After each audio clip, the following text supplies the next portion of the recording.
Welcome back. Today we will see another interesting module, Basic Theories of Learning Science and NCF. Educational and cognitive psychology as well as philosophy epistemology has so far provided science education with a number of supporting theories. First, there was behaviorism, which favored the direct transmission of knowledge from the knowledgeable, the teacher, to the ignorant, the student. The transmitted load, the scientific knowledge, was taken to exist as an unquestionable corpus, objective, complete, precise and invariant, independent of teacher and student.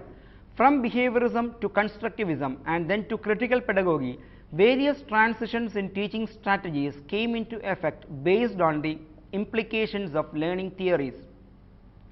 Curricular changes came into effect in years for accommodating the changes in the society, technology and perceptions to learning. Some of the theories of learning science and curriculum framework are mentioned below. Jean Piaget, cognitive theory. Jean Piaget, a Swiss biologist, developed cognitive psychology. The interesting feature of his work, he has given his postulates on cognitive psychology through the observation made in his children. Jean Piaget's prominent work in his theory on the 4 stages of cognitive development. He was one of the most influential researchers in the area of developmental psychology in the 20th century, whose primary interest was in biological influences on how we come to know and the developmental stages we move through as we acquire this ability. Piaget in 1973 believed that the child plays an active role in the growth of intelligence and learns by doing. He regarded child as a philosopher who perceives the world only as he has experienced it. Therefore, most of Piaget's inspiration in cognitive and intellectual development came from observations of children. In fact, Piaget observed and studied his own 3 children through each stage of their cognitive development. The theory of cognitive development focuses on mental processes such as perceiving, remembering, believing and reasoning. Reasoning is the essence of intelligence, and reasoning is what Piaget studied in order to discover how we come to know. Piaget believed that cognitive development is cumulative, that is, understanding a new experience grows out of a previous learning experience. Description of Piaget's theory on stages of cognitive development. Piaget developed a systematic study of cognitive development in children. His work included a theory on cognitive development, detailed observational studies of cognition in children, and a series of tests to reveal differing cognitive abilities. Through his work, Piaget showed that children think in considerably different ways than adults do. This did not mean that children thought at a less intelligent degree or at a slower pace. They just thought differently when compared to adults. Piaget's work showed that children are born with a very basic genetically inherited mental structure that evolves and is the foundation for all subsequent learning and knowledge. He saw cognitive development as a progressive reorganization of mental process resulting from maturation and experience. Piaget believed children will construct an understanding of the world around them and will then experience discrepancies between what they already know and what they discover in their environment. To explain his theory, Piaget used the concept of stages to describe development as a sequence of the 4 following stages. First, sensory motor stage. Second, pre-operational stage. Third, stage of concrete operations. Fourth, stage of formal operations. Main elements of Piaget's cognitive development theory. There are 3 elements to Piaget's theory. Schema. A schema is a basic building block of intelligent behavior, a form of organizing information that a person uses to interpret the things he or she sees, hears, smells and touches. A schema can be thought of as a unit of knowledge relating to one aspect of the world, including objects, actions and abstract or theoretical concepts. We use schemas to understand and to respond to situations. We store them and apply them when needed. A child is considered to be in a state of equilibrium or in a state of cognitive balance when she or he is capable of explaining what he or she is perceiving, means schema, at the time. The dual process of assimilation and accommodation are the basic building blocks to forming a schema, the 4 stages of cognitive development. Piaget identified the following 4 stages in development of cognition. First, sensory motor, means age of birth to the year of 2. Pre-operational, ages 2 to 7. Concrete operations, ages 7 to 11. And formal operations, ages 11 to 16. Sensory motor stage. The sensory motor stage extends from birth until approximately the age of 2. During this stage, senses, reflexes and motor abilities develop rapidly. Intelligence is first displayed when reflex movements become more refined, such as when an infant will reach for a preferred toy and will suck on a nipple and not a pacifier when hungry. Understanding of the world involves only perceptions and objects with which the infant has directly experienced. Actions discovered first by accident are repeated and applied to new situations to obtain same results. Towards the end of sensory motor stage, the ability to form primitive mental images develops as the infant acquires object permanence. Until then, an infant doesn't realize that objects can exist apart from him or herself. Pre-operational stage, ages 2 through 7. The child in the pre-operational stage is not yet able to think logically.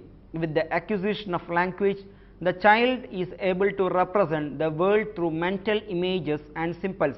But in this stage, these symbols depend on his perception and his intuition. The pre-operational child is completely egocentric, although he is beginning to take greater interest in objects and people around him. He sees them from the only one point of view, that is his own.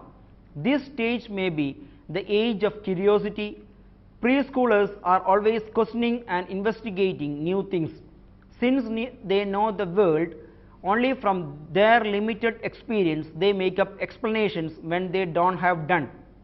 It is during the pre-operational stage that children's thought differs the most of adults' thoughts. Third, stage of concrete operations, ages 7 through 11. The stage of concrete operations begins when the child is able to perform mental operations. Piaget defines a mental operation as an interiorized action, an action performed in the mind. Mental operations permit the child to think about physical actions that he or she previously performed. The pre-operational child could count from 1 to 10, but the actual understanding that 1 stands for one object only appears in the stage of concrete operations. The primary characteristic of concrete operational thought is its reversibility. The child can mentally reverse the direction of his or her thought. A child knows that something that he can add, he can also subtract. He or she can trace her route to school and then follow it back to home, or picture where she has left a toy without a haphazard exploration of the entire house. Conservation is the major acquisition of concrete operational stage. Stage of formal operations, ages 11 through 16. The child in the concrete operational stage deals with the present, the here and now. The child who can use formal operational thought can think about the future, the abstract, the hypothetical. Piaget's final stage coincides with the beginning of adolescence and marks the start of abstract thought and deductive reasoning. Thought is more flexible, rational and systematic. The individual can now conceive all the possible ways they can solve a problem and can approach a problem from several points of view. Jerome S. Bruner, Discovery Learning. Bruner, important outcomes of learning include not just the concepts, categories and problem solving procedures invented previously by the culture, but also the ability to invent these things for oneself. Cognitive growth involves an interaction between basic human capabilities and culturally invented technologies that serve as amplifiers of these capabilities. These culturally invented technologies include not just obvious things such as computers and television, but also more abstract notions such as the way a culture categorizes phenomena and language itself. The aim of education should be to create autonomous learners, that is, learning to learn.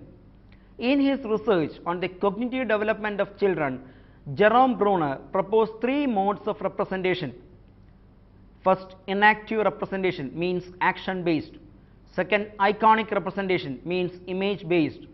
Third, symbolic representation means language based. Inactive, 0 to 1 year. This appears first. It involves encoding action based information and storing it in our memory. For example, in the form of movement as a muscle memory, a baby might remember the action of shaking a rattle, and this is not just limited to children. Many adults can perform a variety of motor tasks, typing, sewing a shirt, etc., that they would find difficult to describe in iconic, for example, picture, or symbolic, example, word form. Second one, iconic, 1 to 6 years. This is where information is stored visually in the form of images, a mental picture in the mind's eye. For some, this is conscious, others say they don't experience it. This may explain why, when we are learning a new subject, it is often helpful to have diagrams or illustrations to accompany verbal information. Symbolic, 7 years onwards. This develops last. This is where information is stored in the form of a code or symbol, such as language. This is the most adaptable form of representation, for actions and images have a fixed relation to that which they represent. Dog is a symbolic representation of a single class. Symbols are flexible in that they can be manipulated, ordered, classified, etc. So the user isn't constrained by actions or images. In the symbolic stage, knowledge is stored primarily as words, mathematical symbols, or other simple systems. The importance of language.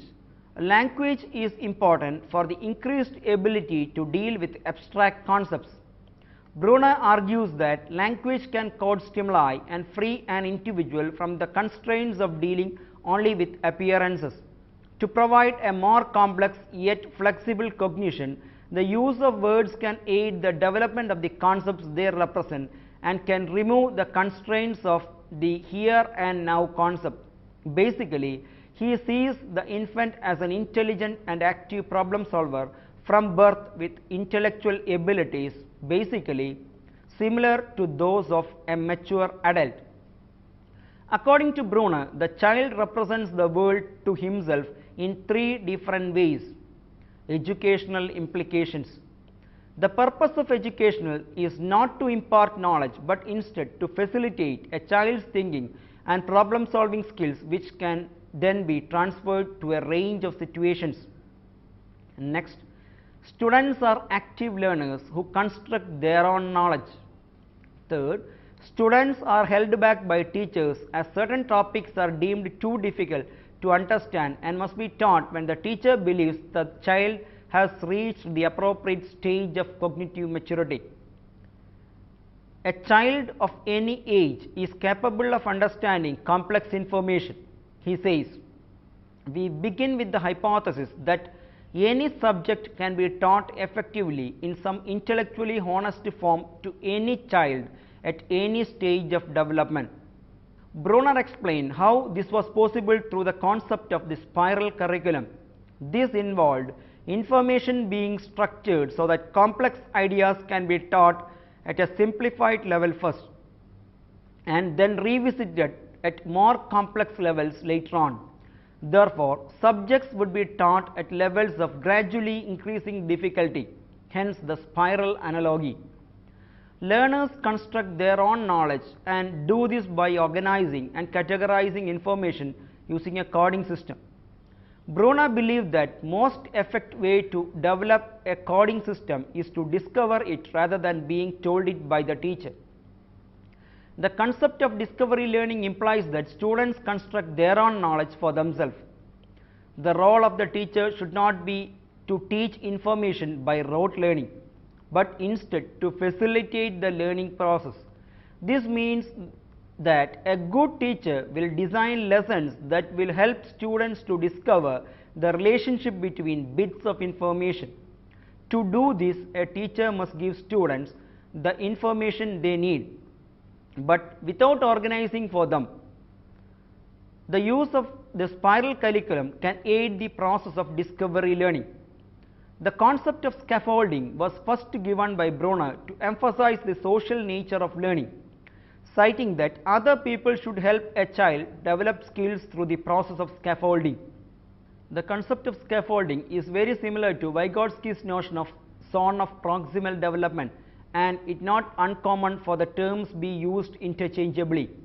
Scaffolding involves helpful structured interaction between an adult and a child with the aim of helping the child to achieve specific goal.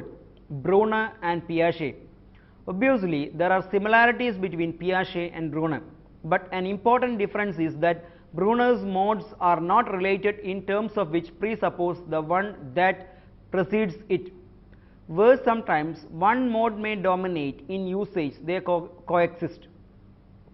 Brunner states that what determines the level of intellectual development is the extent to which the child has been given appropriate instruction together with practice or experience. So, the right way of representation and the right explanation will enable a child to grasp a concept usually only understood by an adult. His theory stresses the role of education and the adult. Now, we will give certain terms of agreement of Brunner with Piaget and certain terms of disagreement of Brunner with Piaget. The following are the points where Brunner agrees with Piaget. Children are pre-adapted to learning. Next one, children have natural curiosity. Next one, children's cognitive structures develop over time. Next one, children are active participants in the learning process. Next one, cognitive development entails the acquisition of symbols. Now, we have a close look at the points where Brunner disagrees with Piaget. First, development is a continuous process, not a series of stages. Second, the development of language is a cause, not a consequence of cognitive development. Third, you can speed up cognitive development. You don't have to wait for the child to be ready. Next, the involvement of adults and more knowledgeable peers makes a big difference. Next, symbolic thought does not replace earlier modes of representation. Robert M. Gagne, Hierarchy of Learning. In 1956, the American educational psychologist Robert M. Gagne proposed a system of classifying different types of learning in terms of the degree of complexity of the mental processes involved. He identified 8 basic types and arranged in a hierarchy. According to Gagne, the higher orders of learning in this hierarchy build upon the lower levels, requiring progressively greater amounts of previous learning for their success. The lowest 4 orders tend to focus on the more behavioral aspect of learning, while the highest 4 focus on the more cognitive aspect. First, signal learning. This is the simplest form of learning and consists essentially of the classical conditioning first described by the behavioral psychologist Pavlov. In this, the subject is conditioned to emit a desired response as a result of a stimulus that would not normally produce that response. This is done by first exposing the subject to the chosen stimulus known as conditioned stimulus along with another stimulus known as unconditioned stimulus, which produces the desired response naturally after a certain number of repetitions of the double stimulus. It is found that the subject emits the desired response when exposed to the conditioned stimulus on its own. The applications of classical conditioning in facilitating human learning are, however, very limited. And second, stimulus response learning. This somewhat more sophisticated form of learning, which is also known as operant conditioning, was originally developed by Skinner. It involves developing desired stimulus response bonds in the subject through a carefully planned reinforcement schedule based on the use of rewards and punishments. Operant conditioning differs from classical conditioning in that reinforcing agent, the reward or punishment, is presented after the response.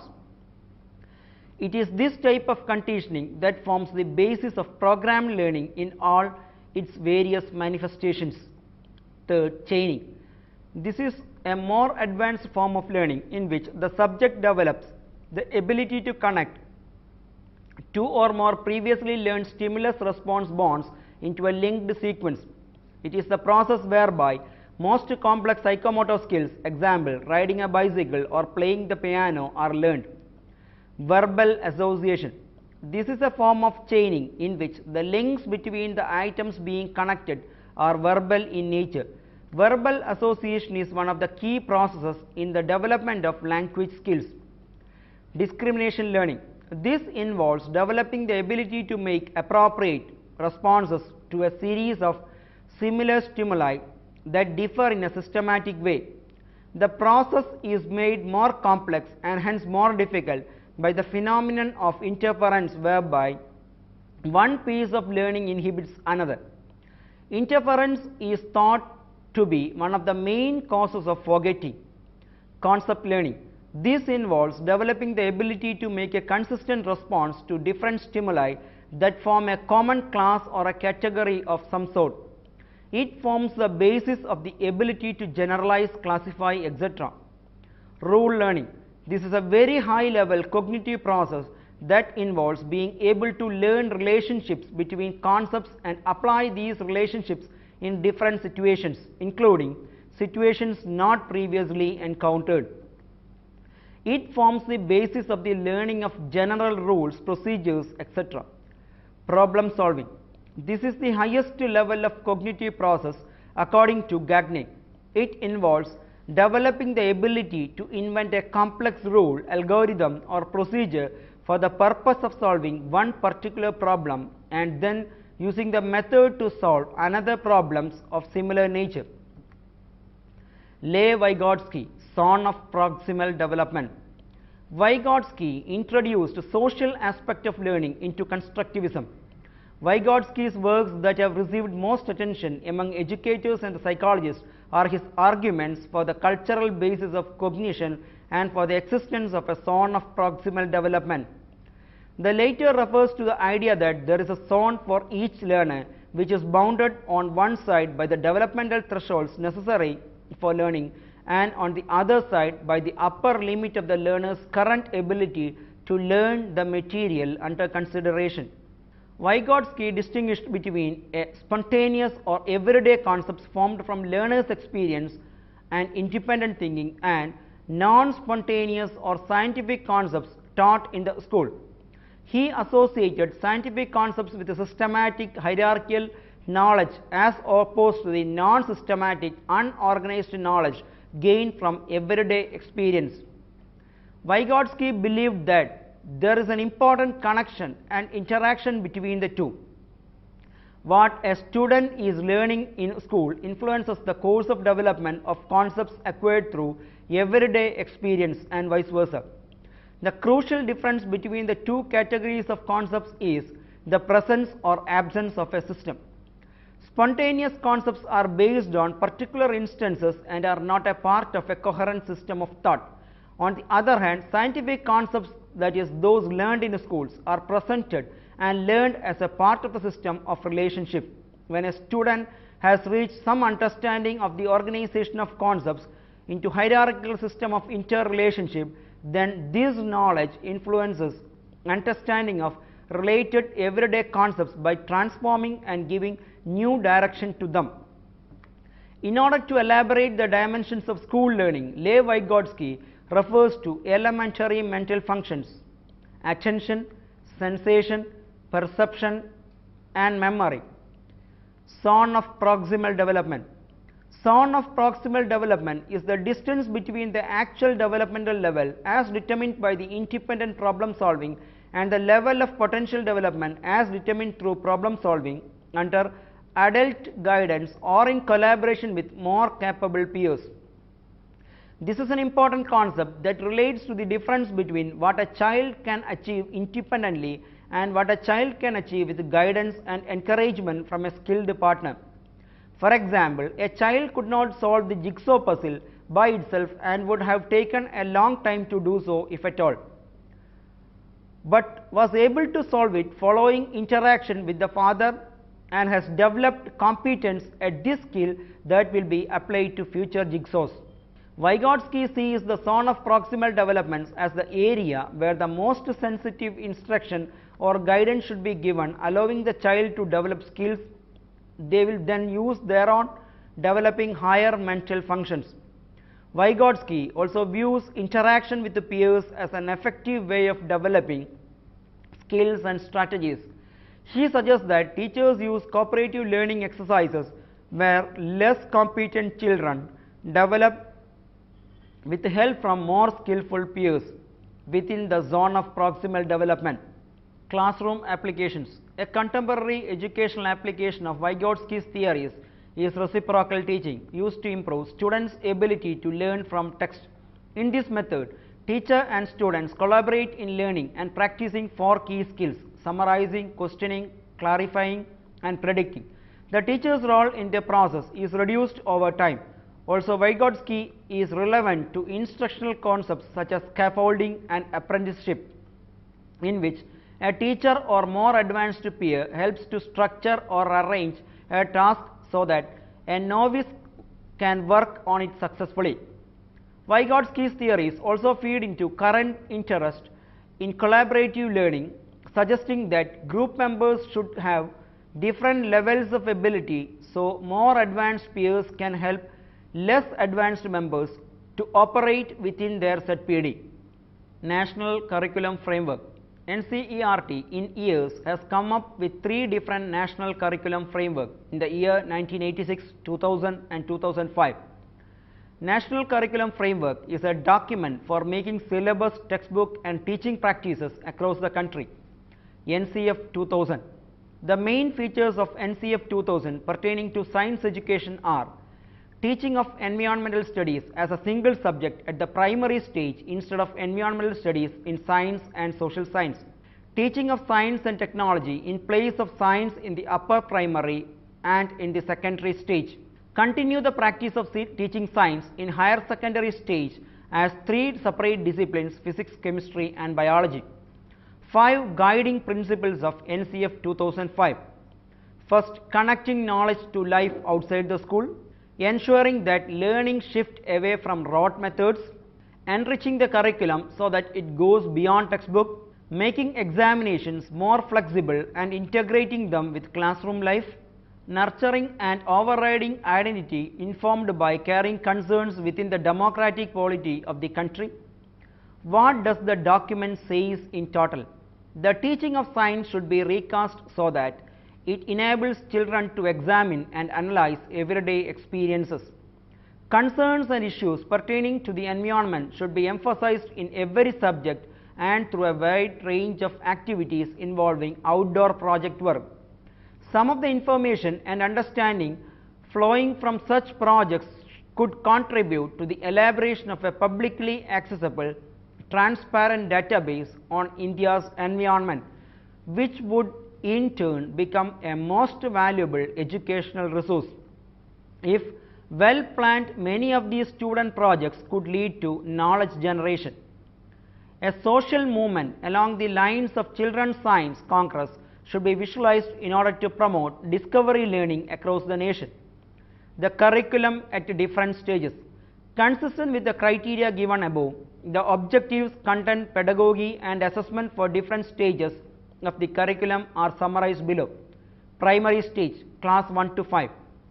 The objectives at this stage are to nurture the curiosity of the child about the world, natural environment, artifacts and people; to have the child engage in exploratory and hands-on activities for acquiring the basic cognitive and psychomotor skills through observation, classification, inference, etc., to emphasize design and fabrication, estimation and measurement as a prelude to the development of technological and quantitative skills at later stages, and to develop basic language skills, speaking, reading and writing, not only for science but also through science.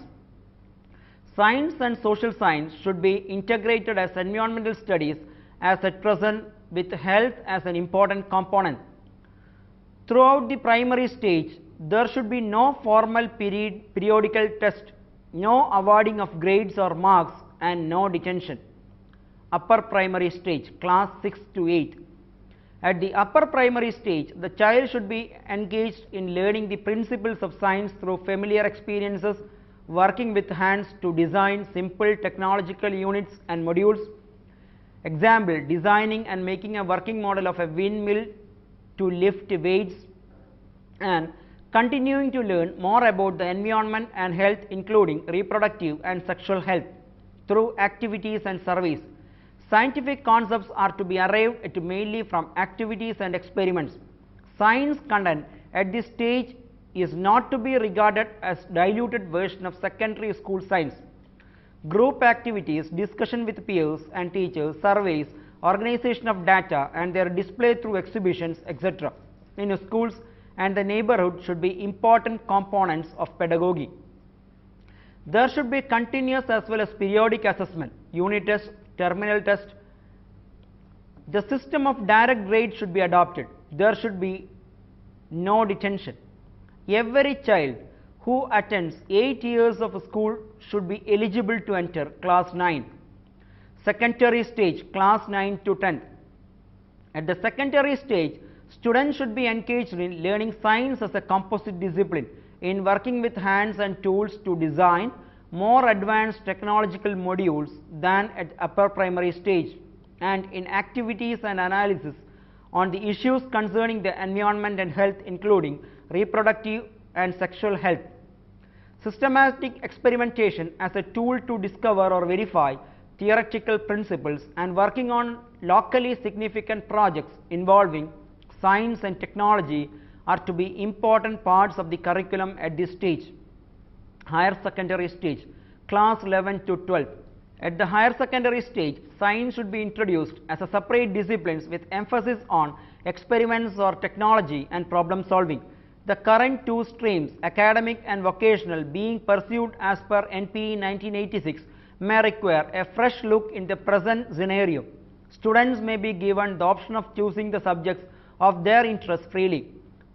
Though it may not be feasible to offer all different subjects in every school, the curriculum load should be rationalized to avoid the steep gradient between secondary and higher secondary syllabi.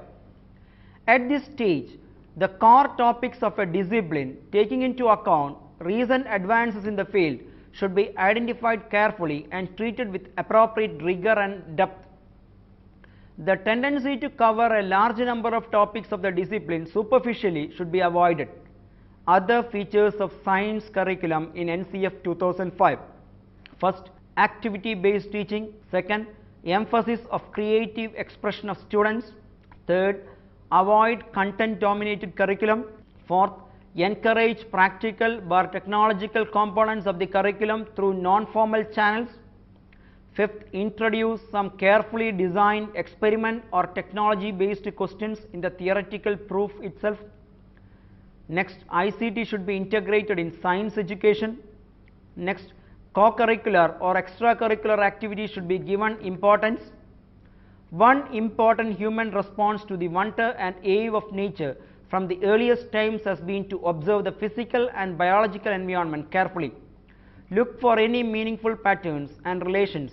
Make and use new tools to interact with nature and build conceptual models to understand the world.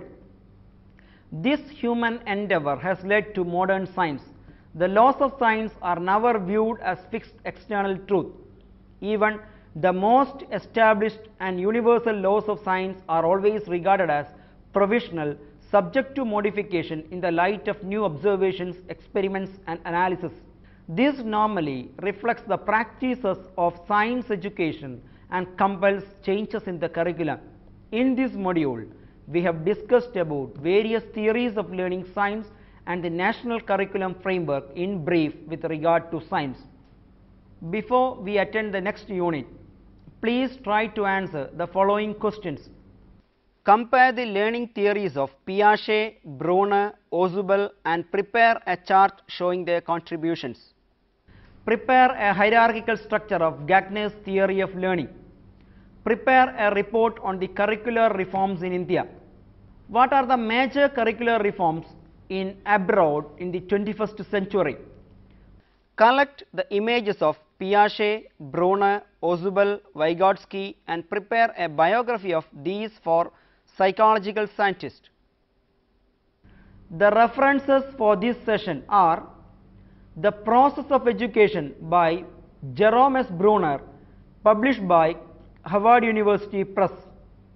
Towards a Theory of Instruction, written by Jerome S. Brunner in 1966, published by Belknap Press. Science Education, Theoretical Basis of Teaching and Pedagogical Analysis, written by T.K. Matthew and Molly Gotti, published by Rainbow Book Publishers, Thiruvananthapuram. Hope you have enjoyed this session. See you next time. Till then, bye.